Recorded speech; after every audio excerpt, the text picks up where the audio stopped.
శ్వాసమైన ధ్యాస. ఒక 20 నిమిషాలు మనలో మనం ఉందాం. ఎన్నో ఆలోచనలు వస్తూ ఉంటాయి. ఎప్పటికప్పుడు కట్ చేస్తూ మళ్ళీ శ్వాసమైన ధ్యాస. హాయిగా ప్రశాంతంగా ఎంత మౌనంగా ఉంటే అన్ని లాభాలు చూడండి. ఈరోజు ఏరువాక పండుగ.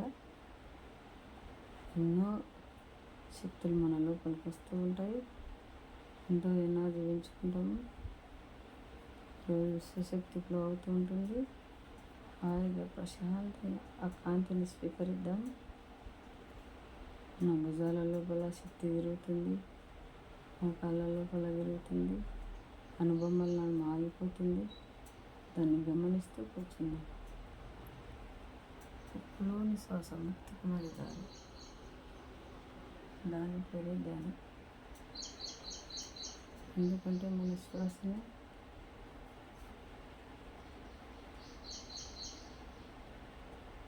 శక్తివంతమైన గురువు. మన లోపలనే ఉన్నాడు గురువు.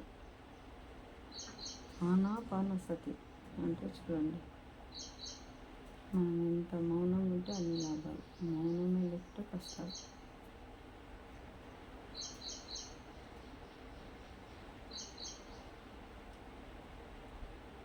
ఎప్పుడైతే పిచ్చి పిచ్చి ఆలోచనలు వస్తూ ఉంటావో అప్పుడు వెంటనే కళ్ళు మూసుకోవాలి, కూర్చోవాలి. ఒక 10 నిమిషాలు మన మైండ్ రిలీఫ్ అవుతుంది చూడండి. ఎందుకంటే మన పిచ్చి పిచ్చి చెత్త మన మైండ్లో ఉంటుంది కాబట్టి పిచ్చి పిచ్చి ఆలోచనలు వస్తూ ఉంటాయి. అవి ఎప్పటికప్పుడు కట్ చేస్తూ మళ్ళీ శ్వాస మీద ధ్యాస. పున్నానికి అమాసకి పిరిమిడిలను చేసుకుంటే 7 శక్తిని నేర్చుకున్న వాళ్ళం అవుతాం. మరి ఎక్కడైనా ప్రకృతిలైనా మన ఇంట్లో అయినా 3 శక్తిని నేర్చుకున్న వాళ్ళం అవుతాం. ఎంత మౌనంగా ఉంటే అన్ని లాభాలు. మౌనమే లేకుంటే 1,000,000 నష్టాలు. శ్వాసమైన ధ్యాస.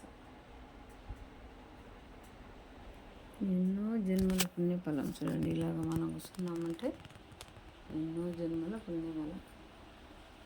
గత జన్మ దగ్గర బంధువులం కాబట్టి వచ్చి మనం అందరం మీట్ అవుతూ ఉంటాం. శ్వాసమైన ధ్యాస. ఎరుకతోనే చేయాలి. కుసం చేసేది ఎరుకతోనే చేయాలి. పండుకొని చేసేది నిద్ర ధ్యానం. మన ఆత్మ మన లోపల ఉండదు కాబట్టి నిద్ర అవుతాం మనం. ఎప్పుడైతే మన ఆత్మ తిరిగి మన లోపలికి వస్తుందో అప్పుడు ఉలిక్కిపడి లేస్తాం. శ్వాసమైన ధ్యాస. కుసోని చేసేది ఎరుక ధ్యానం కాబట్టి మనకన్నీ గమనిస్తూ ఏ మాస్టర్ ఏం మాట్లాడతారో దానిలో నీనుకుంటూ హాయిగా ప్రశాంతంగా కూర్చుందాం.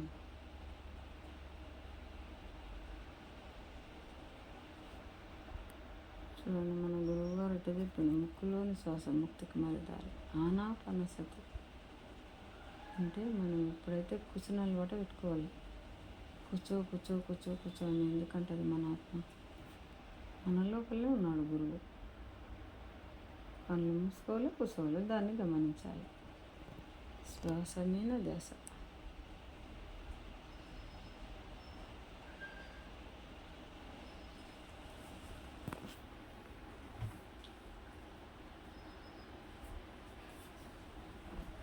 ఎందరెందరో మహానుభావులు గురువులు చూడండి. ఒక్క పూట 2 పూటలు తిని ఒక్క పూట తింటే యోగి, 2 పూటలు తింటే 3 పూటలు తింటే రోగి. చూడండి, మితంగా తిని హాయిగా ప్రశాంతంగా ఎంత ఆనందంగా కూర్చుంటే అన్ని లాభాలు చూడండి. శ్వాసమైన ధ్యాస.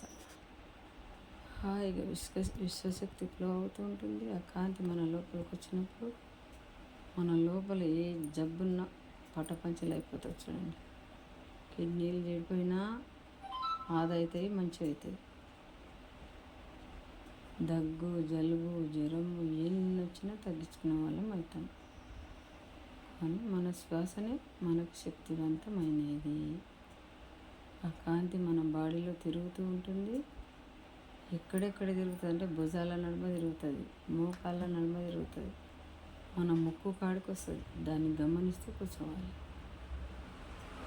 అందుకే ముక్కులోని శ్వాస మస్తుకు మరి దారి, దాన్నే గమనిద్దాం.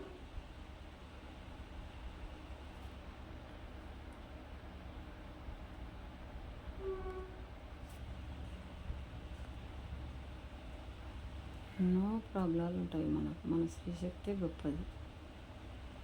ఆ వల్ల పోవాలంటే మనం కూర్చోవాలి, కూర్చొని అలవాటు పెట్టుకోవాలి. ఎంత అవసరం అన్ని లాభాలు చూడండి.